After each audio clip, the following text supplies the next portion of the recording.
સ્વામી કહે છે ભલા માણસ ગોદડી જ નથી મારી પાસે, તું કે ગોદડીમાં રાખો. જટાની વાત કરે તો જટા નામે નથી, એક ચોટલી છે, લે જોઈ લે તારે. આમ સ્વામી વાત કરે છે કે મારી પાસે નથી. ત્યાં એક બાવો આવ્યો જાડો, કેળ ઉપર મોટી હાંકડ બાંધેલી, આમ 5 હાથ પૂરો પહાડી કાયા વાળો, આવીને કહે છે હમકો તપ્ત મુદ્રા દે દો. એટલે પેલાને તો ઈ જ હોય ને, એને તો કઈ જુદો વ્યવહાર થોડો હોય. लाओ पैसा और तप्त मुद्रा ले लो. अरे हमारे पास पैसा मांगते साधु लोग के पास, हम पैसे नहीं रखते, हमको तप्त मुद्रा चाहिए, जल्दी दे दो. पेला के आमा सीधो नहीं माने, અહીંયાથી આગો કાઢ્યો ત્યારે પાછો હામો થયો. જાલ્યો 4 જણાયો, જાલીને પીખી નાખ્યો. થોડોક બરોબર મેથી પાક આપ્યો ને પછી જટા પકડી એક જણાએ. તો જટામાંથી સોના મોર નીકળી. સ્વામીને ઓલા દેખાડે છે કે જોયું, તું કહેતો તો કે બાવા ન રાખ્યા, જટામાંથી સોના મોર નીકળી. માટે બાવા પાસે તો રૂપિયા હોય જ, માટે તું મરી જાતો એ મફત નહીં આપીએ. પેલાને તો એવો મેથી પાક કોથરા જેવો કરીને ત્યાંથી રૂપિયા લઈ લીધા ને તપ્ત મુદ્રા ન દીધી ને કાઢી મૂક્યો. આવા લૂંટણીયા બધા ગુગડી. સ્વામી કહે છે ભલા એની પાસે જટા હતી, મારે જટા ક્યાં છે? તો કે કોપીનમાં હંગરાય છે.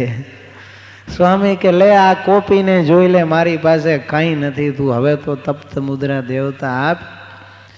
તારે કે તપ્ત મુદ્રા આપવાનો નથી, તારે થાય કરી લે. રૂપિયા લઈ આવે. સ્વામિનારાયણ પાસે ઘણા રૂપિયા છે.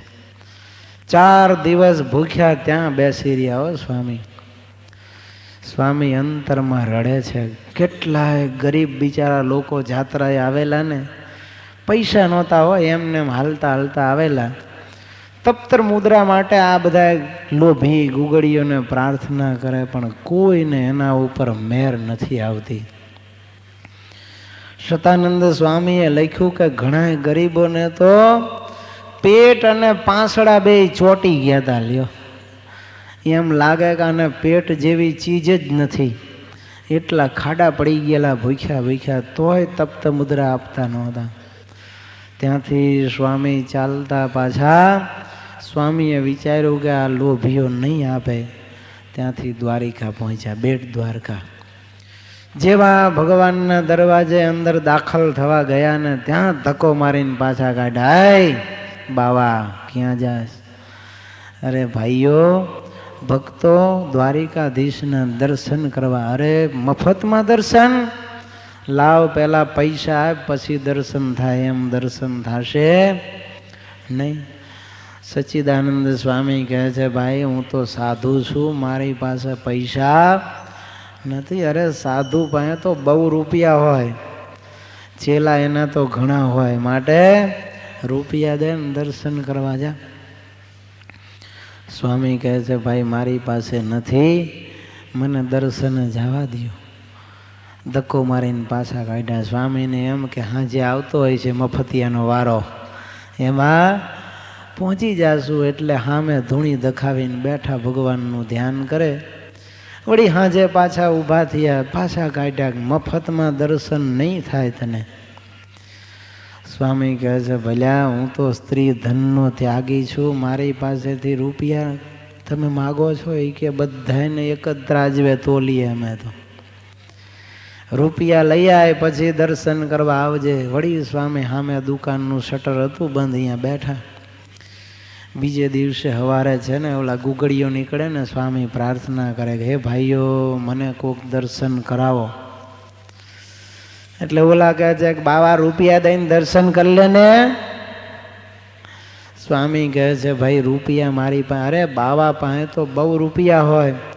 સ્વામી કહે છે ભાઈ હું તો સ્વામિનારાયણ ભગવાનનો સાધુ છું, સ્ત્રી ધનનો અમે ત્યાગ રાખીએ. ત્યારે ગુગડી કે તું સ્વામિનારાયણ છું? તો તને દર્શન નહીં જ કરાવીએ, મફત જા તારે થાય કરી લે. અને સાંભળ, તું એમ કહે છે કે હું સ્વામિનારાયણનો સાધુ છું, તે તારો સ્વામિનારાયણ ભગવાન છે તો અહીં શું કામ દર્શન કરવા આવ્યો છું? જાને એના દર્શન કરને. સ્વામી કહે છે મારા ભગવાનની આજ્ઞા છે કે તમે દર્શન કરીને જ પાછા આવજો, એટલે હું દ્વારિકાધીશના દર્શન કરવા આવ્યો છું. આ લોકો કે તું મરી જાને હવે તો તોય તને દર્શન નહીં થાય, મફતમાં જા. એવી રીતે સ્વામી 4 દિવસ સુધી ત્યાં ભૂખ્યા એમને એમ ઢોર લાંઘણ કરીને બેઠા છે. 11 દિવસના નકોરડા ઉપવાસ થયા છે. એકાદશીની રાત્રિ છે અને સ્વામી બેઠા બેઠા ભગવાનનું ધ્યાન કરે. દ્વારિકાધીશને વિનંતી કરીને ધ્યાન લાગી ગયું છો. અને રાત્રિના સમયે દ્વારિકાધીશ પ્રગટ થયા. સચ્ચિદાનંદ સ્વામીના મસ્તક ઉપર હાથ મૂક્યો. પ્રભુનો એ કોમળ દિવ્ય હાથનો સ્પર્શ થતા સ્વામી આંખો ખોલી. અરે મહારાજ આપ? હા સચ્ચિદાનંદ સ્વામી, હું સ્વયં દ્વારિકાધીશ તમને દર્શન દેવા આવ્યો છું. સ્વામી તો ભગવાનને જોઈ અને આભાજ બની ગયા. વિનંતી કરવા લાગ્યા. ભગવાનની ખૂબ ભાવથી અલૌકિક સ્તુતિ કરી છે. ત્યારે દ્વારિકાધીશ કહે છે માગો માગો સ્વામી, તમારે જે જોઈએ તે આપું. ત્યારે સ્વામી કહે છે દ્વારિકાધીશ, અમારા ભગવાને તો બધાને આજ્ઞા કરી છે કે એકવાર દ્વારિકાની જાત્રા કરવી. મહારાજ હું જાત્રા કરવા આવ્યો, મારે આ 11 નકોરડા ઉપવાસ થયા. મારા ગુરુ ભાઈઓ બધા એ પણ ત્યાગી છે. મુક્તાનંદ, બ્રહ્માનંદ, ગોપાળાનંદ આ બધા દર્શન કરવા આવે અને એને આવી રીતે ભૂખે મરવું પડે. મહારાજ માટે એને દર્શનની અનુકૂળતા કરી આપો. ત્યારે ભગવાન દ્વારિકાધીશ કહે છે સ્વામી ચાલો, હું તમારી સાથે આજ તીર્થો સહિત પધારું છું.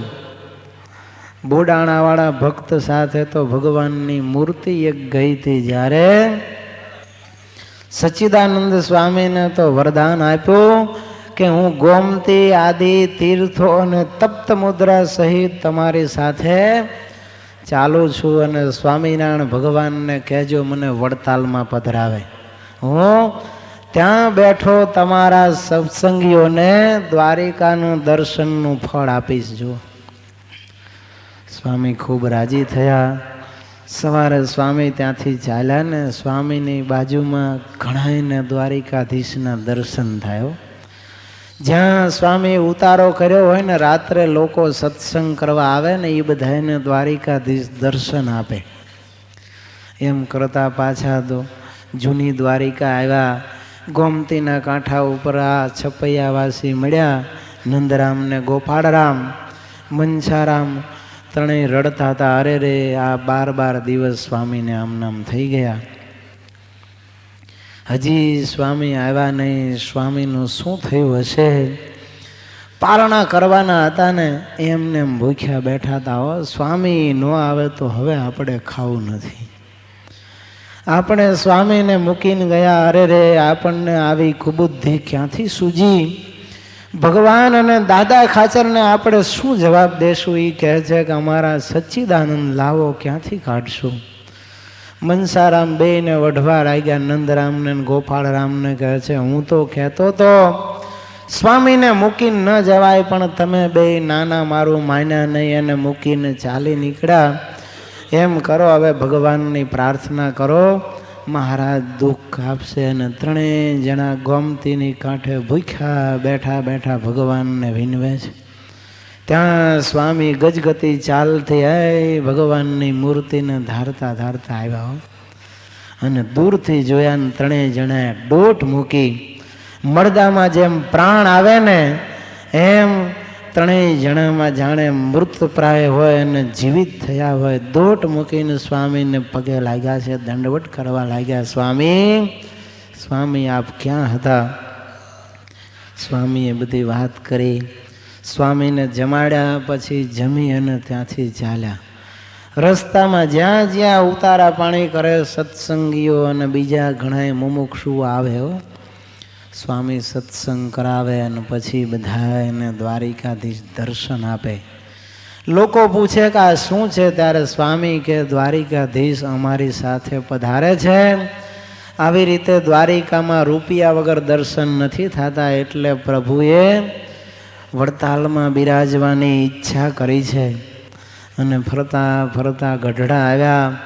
મહારાજ કે સ્વામી શું થયું તો એ બધી વાત કરો. વિગતે વાત કરીને કહ્યું, મહારાજ દ્વારિકાધીશને વડતાલમાં પધરાવાનું કહ્યું છે ને ભેગા આવ્યા છે. એમ બોલ્યા ત્યાં તો સ્વામીની બાજુમાં દ્વારિકાધીશના સારી સભાને દર્શન થયા.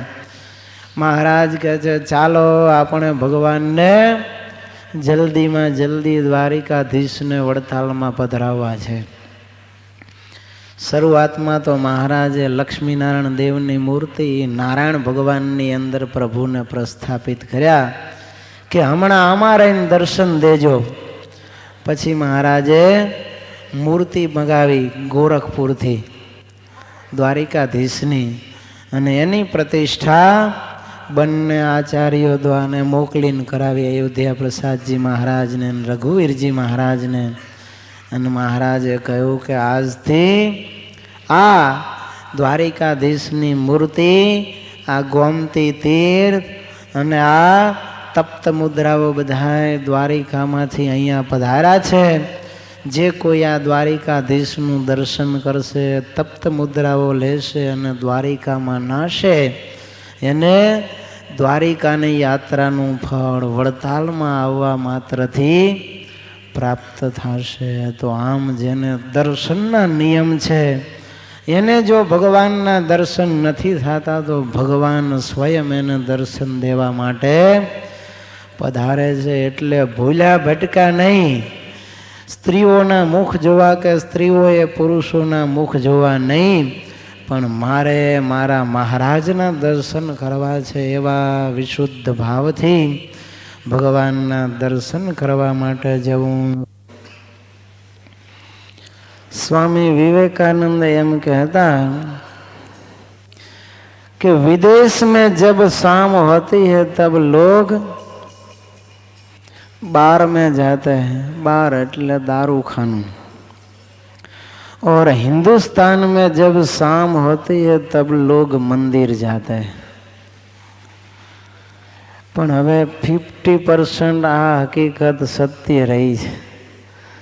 આમ તો 50% ન કહેવાય, 25% માન જાતા હશે. બાકી તો બધા રખડપટ્ટી ને ખાણી પીણીમાં જ રચ્યા પચ્યા હોય છે. પણ પહેલા એક પ્રણાલિકા હતી, એક રૂઢિ હતી કે સાંજ પડે એટલે ભલભલા લોકો મંદિરે પહોંચી જાય. શેઠ અને નોકર, સાહેબ અને પટ્ટાવાળા, નગર શેઠ અને ભિખારી, કહેતા રાજા અને રંક બધાય સંધ્યા સમયે મંદિરમાં પહોંચે. એટલે તમે જુઓ, પહેલા ગામનું નિર્માણ થાય ને તો મંદિર બધાય પહેલા બનતા. શું બનતું? મંદિર બધાય પહેલા બનતું. જ્યારે અત્યારે સોસાયટી બનવાની ચાલુ થાય તો પહેલા ચાની લારી ત્યાં આવે છે, બધાય પહેલા ચા નાસ્તાની. હવે સોસાયટીમાં મંદિરની જગ્યા રાખનારા કેટલા તમે કહો છે? કોઈ? પહેલા તમે જુઓ, હજી અમુક ગામડા બને ને તો પહેલા મંદિર બનાવે. રામનું હોય, હનુમાનજીનું હોય, શિવનું હોય, પણ એક દેરી બનાવે ને પછી ગામનું બાંધકામ ચાલુ કરે. જ્યારે આ તો બધું થઈ જાય ને રહેવા આવી જાય ને પછી વિચાર કરે કે એલા ભગવાનની ક્યાંય જગ્યા છે નહીં. એમ કરો ને નજીકમાં છે ને ત્યાં જઈ આવશું. અહીં ક્યાં આપણે એક પાર્ટી પ્લોટ તો જોઈએ, એમાં કાંઈ મંદિર કરી નાખીએ તો પછી લગ્ન બગન કરવા હોય તો ક્યાં જવું? એટલે આજે લોકોને મંદિર સાંભળતું નથી હો. પણ પહેલા તો એવા નિયમ હતા, મંદિરની જગ્યા બધાય પહેલા નક્કી કરે અને પછી પ્લોટિંગ થાય. ભાગવતની અંદર વાત આવે છે કે નંદ બાબા અને સારો એ વ્રજ પરિવાર વ્રજમાંથી હિજરત કરીને વૃંદાવનમાં આવ્યા. રાક્ષસોનો ત્રાસ બહુ હતો ને એટલે તો સેન્ટરમાં ભગવાનનું ઘર રાખ્યું. ક્યાં? નંદ બાબાનો જે મહેલ બનાવ્યો, મહેલ એટલે ઘર, એ સેન્ટરમાં રાખ્યું ને અર્ધચંદ્રાકારે ગામની બાંધણી કરી. જો બધા એવી રીતે પોતપોતાના ઘર બાંધ્યા, જેથી કરીને પોતાના ઘરમાંથી બહાર નીકળે તો નંદ બાબાના ઘરમાં કનૈયો રમતો હોય ને એના આંગણામાં એના દર્શન બધાને થાય. એવી સિસ્ટમેટિક પ્લાનિંગ ડિઝાઇન એ વખતે એ લોકોએ તૈયાર કરેલી. જો તો એ બધાના હૃદયમાં રામ રમતા હતા, એના જીવનમાં ભગવાનનું પ્રાધાન્ય હતું. એટલે સાંજ પડે એટલે બધાને એમ થાય કે ચાલો મંદિરે જઈએ. જો આજે તો મંદિર તો શું પણ ઘરે નથી આવતા. સાંજે સીધા હોમ મિનિસ્ટરને ફોન કરીને કહી દે કે અહીંયા આવી જાઓ, અહીંથી સીધું હોટલમાં કે ટોકીઝમાં જવાનું છે. પરિસ્થિતિ આ નિર્માણ થઈ છે. પણ ભગવાન કહે છે નિત્ય પ્રત્યે સાયંકાળે ભગવાનના મંદિરમાં જાવું. આપણા પોપટ બાપા છે ગાંધીનગર, અત્યારે સેવામાં છે ને, એને કાયમનું નિયમ હતું, બાપુનગર રહે પણ કાલુપુરની મંગળા કરવાની લ્યો. અને સ્કૂટરમાં કે રિક્ષામાં નહીં, પગે ચાલીને જવાનું. સવારમાં જાય મંગળા પહેલાં, આને આ ધનુર્માસ હોય તો 5 વાગે મંદિરમાં હોય. કેટલા વાગે? 5 વાગે મંદિરમાં પહોંચી જાય. બાપુનગરથી ચાલીને છેક કાલુપુર મંદિરે. ધોન કીર્તન કથા વાર્તા પૂરું થાય એટલે પછી સેવા કરે ને 11 વાગે ચાલીને ઘરે આવે. જમીન પાછા 2:30 વાગે ઉપડે તો 3:45 ભગવાન જાગે એ પહેલા મંદિરે હોય ને વળી પાછા સાંજે ચાલીને આવે. રોજનો નિયમ એનો, 2 વખત જવાનું ને આવવાનું કયો. એમાં કોઈ દિવસ ઈ પાડે નહીં. કરફ્યુ હોય ને કરફ્યુ તોય જાતા લ્યો, તો એકે દિવસ એને મંદિરે જવાનો પાડ્યો નથી. પેલા કરફ્યુ વાળા ઓળખી ગયા હતા કે આ ડોહો નહીં રહે જાય લ્યો. એને ના પાડે ને તો આજુબાજુની ગલીઓમાંથી પણ એ મંદિરે પહોંચે. પછી તો પેલા ઓળખી ગયા કે આ રોજ ડોહો આવે જ છે, એટલે કે તું જા, તને વાંધો નથી. એને લોકો માર્ગ કરી દેજો. કાયમ મંદિરે જવા દેતા, ગમે એટલા કરફ્યુ પડ્યા પણ એને કોઈ દી મંદિરે જવાનું બંધ નથી રાખ્યું. જો આવી દ્રઢ ટેક જોઈએ. બીજા એક બાબા હતા, ભાવસાર લગભગ હતા મારા ખ્યાલથી. વચ્ચે એક ભયંકર કોમી હુલ્લડ થઈ ગયું. એ વખતે કેટલા એના સ્ટેબિંગ થયેલા. એ વખતે આ બાપા પણ ગલી ખૂચીમાંથી નીકળી અને મંદિર જતા હતા, રસ્તામાં સ્ટેબિંગ થઈ ગયું. જો એનું મિયાઓએ પકડીને 4-5 છરા ઘાલી દીધા. પણ આ તો ભગવાનનું નામ લેતા હો. થોડીક વારમાં પોલીસ આવી લઈ ગયા, વાડીલાલ હોસ્પિટલમાં દાખલ કર્યા. 4-5 છરા મારી દેતા તોય ચોથે દાડે મંદિરે હતા. એ લ્યો, કોઈ જીવે નહીં. આટલા છરા માર્યા હોય તો પણ ભગવાને એની રક્ષા કરી. અને હજી પણ અત્યારે રોજ મંદિરે જાય છે, હજી નિયમ છોડતા નથી. જો એમ આવો દ્રઢ નિયમ ભગવાનના ભક્તો ધારણ કરે. ઘણા છે નિયમ કર્યા છે, અને જે દિવસે ગામમાં હોય અને મંદિર ન જવાય તો બીજે દિવસે નકોરડો કરવો. ભુજમાં પણ આવા હરિભક્તો છે અમુક. મને કે સ્વામી આવી રીતે નિયમ કર્યો છે એટલે મંદિર જવાઈ જાય છે, નકે તો ધંધામાં પડ્યા હોય તો ના નીકળાય એવું થાય. પણ જો સવારમાં ન ગયા હોય તો સાંજે ગ્રાહક હોય તો શટર પાડીને છેવટે શયનમાં તો પહોંચી જ જઈએ છીએ. કારણ કે ન પહોંચાય તો બીજે દિવસે ઉપવાસ સામે દેખાતો હોય.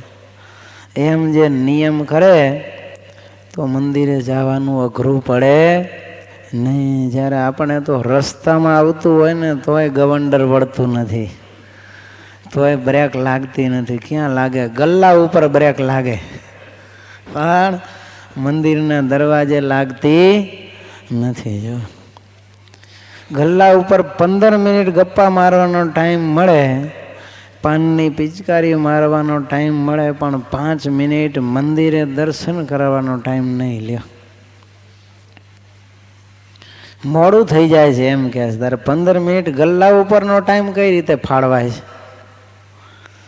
દર્શન કરતા તો 5 જ મિનિટ થાય.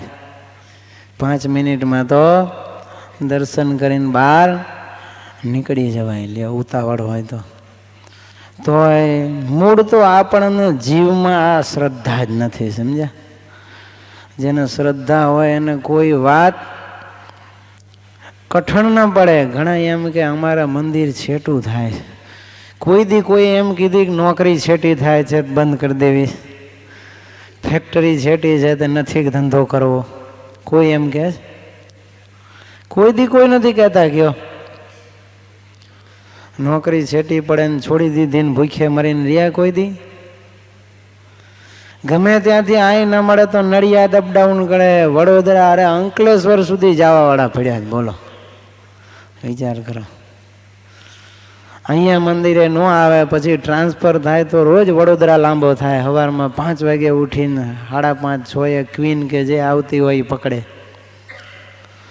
ત્યારે એ પોતાના કર્મે પાપે હેરાન થાય, પણ પુણ્ય સંપાદન કરવા માટે ઉઠીને મંદિરે ન આવે. આ જીવની કઠણાઈ જુઓ તમે, કેવી અવળાઈ છે એની.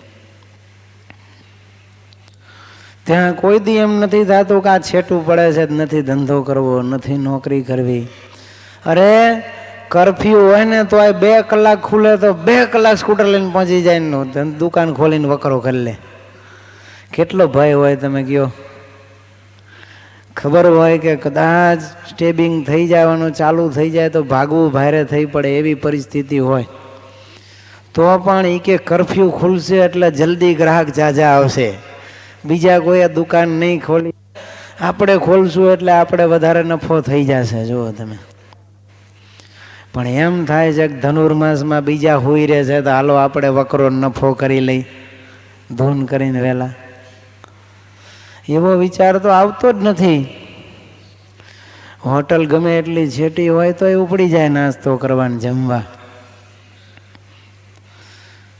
ભૂખે મરવાનો કોઈ દી વિચાર નથી આવતો છેટા ધંધા પાણી હોય તો.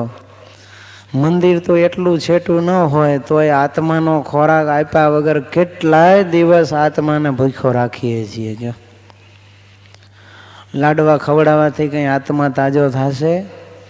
એનો ખોરાક તો ભજન અને કથા વાર્તા કીર્તન છે, અને એ આપણને મંદિરમાંથી મળવાનો છે. એ મંદિરમાંથી મળે. સોનું હોય ક્યાં મળે ભાઈ? બકાલી પાસે મળે? ખોળ વેચતા હોય ભેંસનો ખાવાનો, એને ત્યાંથી મળે? રૂકાલાના વેપારીને ત્યાંથી? એ સોનીની દુકાને જ મળે. એમ જે ભગવાનની કથા વાર્તા કીર્તન છે એ ગલ્લામાં કે પછી બાકડે કે ચબૂતરે કે બસ સ્ટેન્ડે ગામના ઝાંપે કે પછી સરોવરની પાળે કે નદીના તટમાં ન મળે, એ ભગવાનના મંદિરમાં જ મળે. માટે આત્માને ખોરાક આપવો હોય તો મંદિરે જવું પડે. દેહને ખોરાક આપવો હોય તો લારી ગલ્લાની દુકાનો હોટલોમાં જેમ જઈએ એમ આત્માને ખોરાક આપવા, આત્માને બળવાન કરવા માટે, દિવસભરના પાપ ધોવા માટે દરરોજ જેને ભગવાને માણસ બનાવ્યા છે અને જે પોતાની જાતને માણસ માનતા હોય એને જરૂર મંદિરે જવું પડે. પણ પોતે એમ જ કહેતા હોય કે હું અસુર છું તો એને કાંઈ બાદ નથી, કે ભૂત પ્રેતમાં પોતાની જાતને ખપાવતા હોય એને પણ કાંઈ વાંધો નથી. જેને માણસ પોતે પોતાની જાતને માનતા હોય એના માટે આ કર્તવ્ય છે, આ પવિત્ર ફરજ છે, અને સદાકાળ એમાં જ એનું આત્યંતિક હિત, આત્યંતિક કલ્યાણ કે આત્યંતિક શ્રેય સમાયેલું છે. લ્યો એટલે માણસ માત્ર પોતપોતાના જે દેવમાં પછી શ્રદ્ધા હોય. હું એમ નથી કહેતો કે બધા સ્વામિનારાયણ મંદિરમાં જ આવો. રામને માનતા હોય તો રામજી મંદિરમાં જાઓ. ભગવાન શ્રી કૃષ્ણને માનતા હોય તો વૈષ્ણવોની હવેલીમાં જાઓ. ક્યાં ના છે? પણ ક્યાંક આ માણસને પ્રતીતિ હોવી જોઈએ. કોઈ એક ઈષ્ટદેવમાં તો અવશ્ય એને શ્રદ્ધા હોવી જોઈએ. એને જ્યારે કષ્ટ આવશે ત્યારે એ કષ્ટમાંથી ઉગારનારા, એનું કલ્યાણ કરનારા કોક ભગવાનનો તો એને આશરો હોવો જોઈએ. અને જેના આશરે હોય એને તો આપણે રોજ મળવું જોઈએ. એને કહેવું જોઈએ કે મને તમારો જ ભરોસો છે, તમારા સિવાય બીજા કોઈનો ભરોસો નથી. લ્યો, પત્ની એમ પિયર બેઠી બેઠી કે મારું બધું તમે જ છો ને કોઈ દી આવે નહીં. બાપના ઘરે જ રહેતી હોય ને તમને એમ કે મારું સર્વસ્વ તમે છો, તો તમે માનો? માનો છૂટાછેડા ને કાગળિયા કરો? કયો જોઈએ? ઈ ના પાડે તો તમે કોર્ટમાં કેસ દાખલ કરો. એમ આપણે ઘરે બેઠા બેઠા કે ઓફિસમાં બેઠા બેઠા કહીએ કે અમે તો સ્વામિનારાયણ જ છીએ, સ્વામિનારાયણના જ છીએ, ને કોઈ દી દર્શન કરવા ન જતા હોય તો ભગવાન એમ કે આ મારો છે કે ક્યારે નહીં પૂજા પાઠ નહીં ધ્યાન ધર્મ કાંઈ ન હોય ને આપણે નગડા નથી કહેતા અમે તો સ્વામિનારાયણ છીએ. બાપ દાદા વખતનો અમારે સત્સંગ, જૂનો સત્સંગ કેવો ખબર છે? 10 વર્ષ ઓલે પાણીની પાઇપલાઇન કટાઈ ગઈ હોય ને એવો કાટ ખાઈ ગયેલો. ઠેક ઠેકાણે પિચકારીઓ થાય, પછી મોટર ચાલુ કરે ને ઉપર પાણી બહાર ન નીકળે. ભલે ને 30ની સબમર્સિબલ નાખી હોય, સબમર્સિબલ હાલીને ભરી જાય, પેટ્રોલ આપણે લાઇટના બિલ ભરીને મરી જાવ, પણ એક ટીપું પાણી થાળામાં કે પછી પડામાં જાય નહીં. પડવું એટલે સમજો ને, ખેતર હોય ને એને પડવું કહેવાય. જે વિસ્તારમાં પાણી પીતું હોય એને એમ કહેવાય. એમાં એક ટીપું પાણી પહોંચે ને એમ એ જૂના સત્સંગી એટલે કાટ ખાઈ ગયેલા, સમજ્યા? એને કોઈ અસર થાય નહીં. હે અમે જૂના સત્સંગી છીએ, મળે ટાણું પણ મંદિર ના જઈએ. અમે જૂના સત્સંગી છીએ, મળે ટાણું પણ મંદિર ના જઈએ.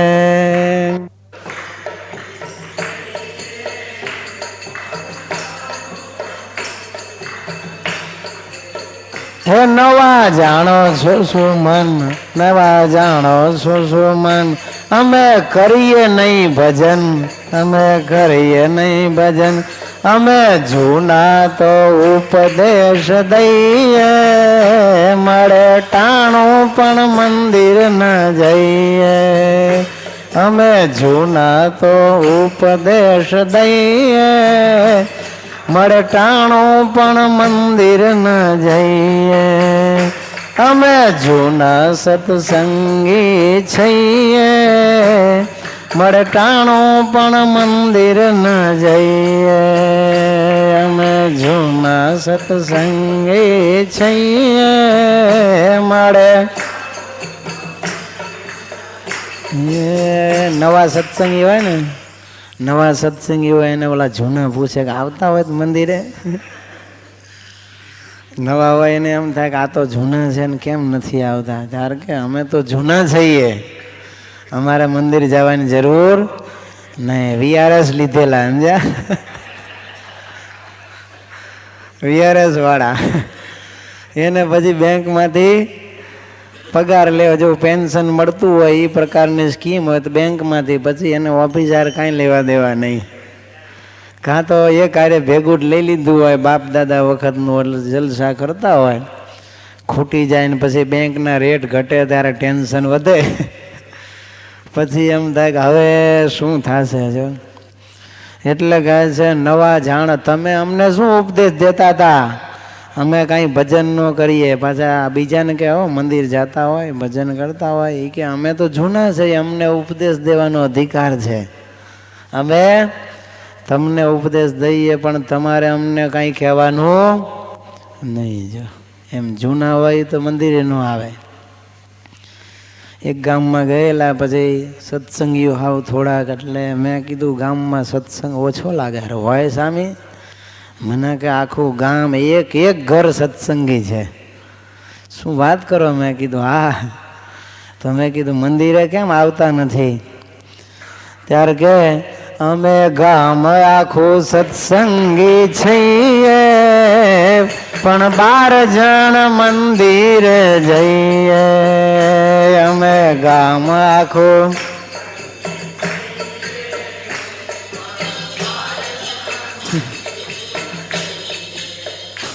અમે ગામ આખું સત્સંગી છીએ, પણ 12 જણ મંદિરે જઈએ. અમે ગામ આખું છીએ, પણ 12 જણ મંદિરે જઈએ. મેં કીધું કાંઈ કથા વાર્તા કરો. કથા કરીએ થોડી વાર, એમાં બેસે જણ 4. કથા કરીએ થોડી વાર, એમાં બેસે જણ 4.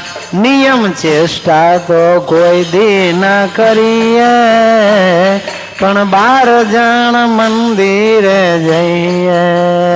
નિયમ ચેષ્ટા તો કોઈ દી ન કરીએ, પણ 12 જણ મંદિરે જઈએ. અમે ગામ આખું સત્સંગી છીએ, પણ 12 જણ મંદિરે જઈએ. અમે ગામ આખું સત્સંગી છીએ, 12 જણ મંદિરે જઈએ. આવું છે અત્યારે બધે સમજ્યા. પણ એ કે આખું ગામ સત્સંગી. 5000ની વસ્તી. કેટલી? 5000ની વસ્તી. અને નામ બધાય ના બોલે. પાછા સંતો આવે ત્યારે આખા ગામના સત્સંગીઓના નામ લખાવે. પાછા નામના પૈસા જાય. ધર્માદો પણ હારા હારા હરિભક્તો હોય કાઢે, પણ મંદિરે ન જાય. લ્યો, દુકાનમાં જાય. ડોબા મૂકવા જાય ને, ડોબા એટલે સીધા ત્યાંથી ડોબા મૂકીને પછી કંદોની દુકાન હોય ને ત્યાં ઘૂસી જાય. આગળ ઓલું કાઉન્ટર હોય ને, એની પાછળ ઓલા મીઠાઈ ભરી હોય, ફરસાણ ભર્યું હોય, એની પાછળ જગ્યા હોય. એ આપણા સત્સંગીઓ માટે જ ખાસ રાખ્યા. પછી 100 ગ્રામ ફાફડા ને 300 ગ્રામ ડુંગળી, એ મફત હોય. ડુંગળી સમજ્યા? એ ફાફડા તો 100 ગ્રામ જ લે, અને 300 ગ્રામ ડુંગળી ભેગી મફતમાં ખાઈ જાય. જો એ ડોબા મૂકીને મંદિર સામે જ હોય. પાછી દુકાન હોય અહીંયા જ હોય, પણ મંદિરે ન જાય. દુકાનના પગથિયા ચડે. જો ઘણા તો એવા હોય ઓટા ગાઈ નાખે. મંદિરના ઓટા સૌથી વધારે ગાયેલા છે. તમે જોજો, મંદિરની બહાર ઓટા હોય ને બેહી, અને એમાં 70% કે 75% તો સત્સંગી હોય છે ત્યાં બેહવાવાળા, એ ઓટો ઘસવાવાળા. અને બસ બેઠા બેઠા બહાર ગપાટા મારે, પણ 2 પગથિયા ચડીને મંદિર ના જઈ શકે. લ્યો, એટલે કેટલા જીવના પાપ કહેવાય. હું એમ કહું છું, મંદિરની દિવાલને અડીને બેઠા હોય, પણ 4 પગથિયા ચડીને ભગવાનના દર્શન કરી શકતા નથી. માટે ભગવાનની આજ્ઞા છે કે મંદિરે નિત્ય પ્રત્યે જાઓ. ત્યાં જઈને શું કરવાનું?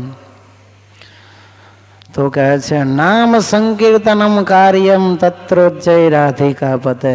ત્યાં જઈને ભગવાનનું નામ સંકીર્તન કરવું. લ્યો, બીજું બકવાસ ત્યાં કરવાની જરૂર નથી. કેવળ ત્યાં જઈ અને ભગવાનનું ભજન કીર્તન કથા વાર્તા નામ સ્મરણ આ જ કરવાનું છે. જો પણ મેં કહ્યું ને, એને બીજું બધુંય ફાવે, ભગવાનનું નામ લેવામાં જ નાનપ હોય ને. એટલે સ્વામી ઉપદેશ આપે છે. મુક્તાનંદ સ્વામી કહે છે, હે સ્વામી નારાયણ કહેતા રે કેમ તું લાજે છે, સ્વામી નારાયણ કહેતા રે કેમ તું લાજે છે, તારા શિર પર વેરી રે કે ઝમરા ગાજે છે, તારા શિર પર વેરી રે કે ઝમરા ગાજે છે, જમદૂત જોરાવર રે લેશે તારા પ્રાણ હરે, જમદૂત જોરાવર રે લેશે તારા પ્રાણ હરે, તારા સગન સંબંધી રે રેશે હાય હાય કરે, તારા સગન સંબંધી રે રેશે હાય હાય કરે, સ્વામી નારાયણ હે સ્વામી નારાયણ કહેતા રે કેમ તું લાજે છે, સ્વામી નારાયણ કહેતા રે કેમ તું લાજે છે. મુક્તાનંદ સ્વામી કહે છે, હે જીવડા તને ભગવાનનું નામ લેતા કેમ શરમ આવે છે. આ જીવને હવારથી હાંજ સુધી બકવાસ કરતા શરમ નહીં, કોકની નિંદા કુથલી કરતા શરમ નહીં, અસત્ય ભાષણ બોલતા શરમ નહીં, કઠોર વાક્યનો ઉચ્ચારણ કરવામાં શરમ નહીં, તાલ આવે તો બે ચાર ગાળો દઈ દેવામાં શરમ નહીં, અને કેવળ ભગવાનનું નામ લેવામાં શરમ લ્યો. મહેમાન મળે ને તો એ હાય ને હેલો જ કરે, એને એમ થાય ઓલું તો દેશી કહેવાય, જય સ્વામિનારાયણ કહે નહીં, એમાં આપણી કિંમત નહીં, એમાં શરમ આવે જય સ્વામિનારાયણ બોલવું હોય તેને. પણ સ્વામી કહે છે તને ભગવાનનું નામ લેતા કેમ શરમ આવે છે. એટલે તમારો નોકર હોય, નોકર એ ક્યાંક આગો પાછો આમ દૂર ભાગી ગયો હોય તો કેવા બૂમ બરાડા પાડી પાડીને એને બોલાવો છો. તારે એ મોટો માણસ છે, એનું નામ લેતા આપણને શરમ નહીં કા. નોકરનું નામ ચીસો પાડી પાડીને લેતા હોય, હે જેમલા, હે જેમલા જલ્દી આય, ક્યાં ગુડાણો, એમ પાછા. તો એનું નામ લેવામાં શરમ નથી આવતી આપણને, અને ભગવાનનું નામ લેવામાં શરમ.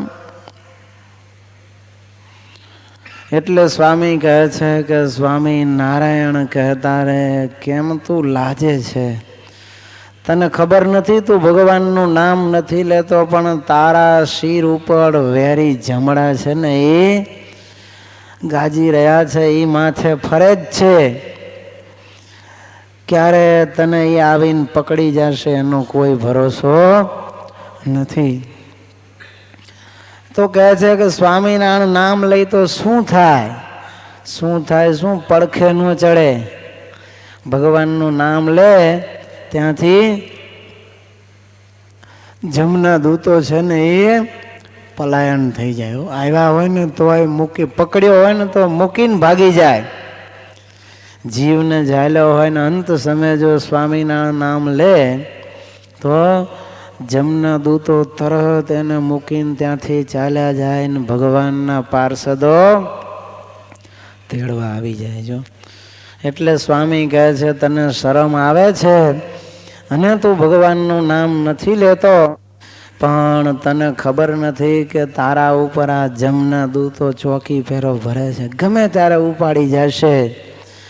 એ કેવા છે, કંઈ હાલી મવાલી નથી, પણ જમદૂત જોરાવર એ તો અતિ તાકાતવાળા દૂતો છે, અને તારા પ્રાણ લઈ જશે. શું કરશે? ખોડિયામાંથી જીવ કાઢીને હાલતા થઈ જશે.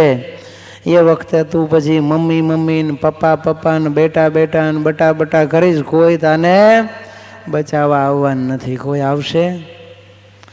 આખો દાડો સ્વામી કહે છે તું જેના નામ લીધા કરે છે, તારા પ્રિયમાં પ્રિય પાત્રો હોય, મિત્ર હોય, માં હોય, બાપ હોય, પત્ની હોય, પતિ હોય, કે દીકરા દીકરીઓ હોય, કે નોકર હોય,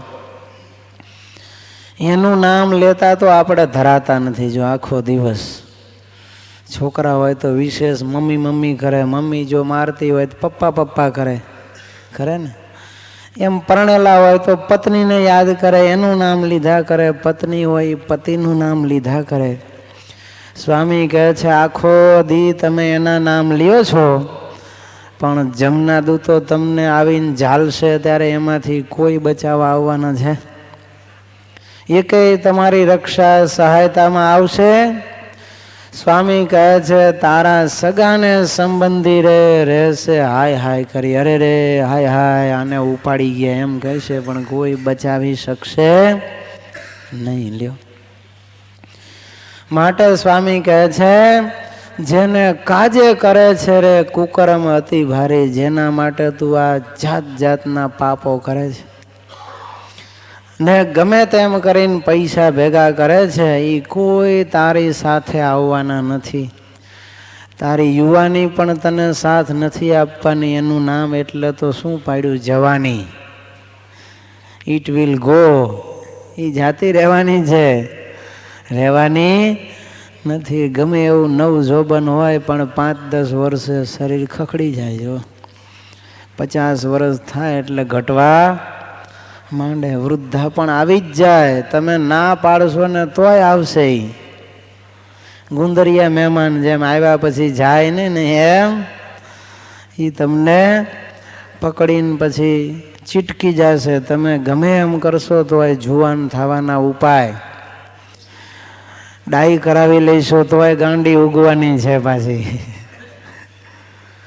વાળ ભલે ને તમે કાળા કરાવો પણ નવા નીકળે તો પાછા સફેદ જ નીકળવાના છે.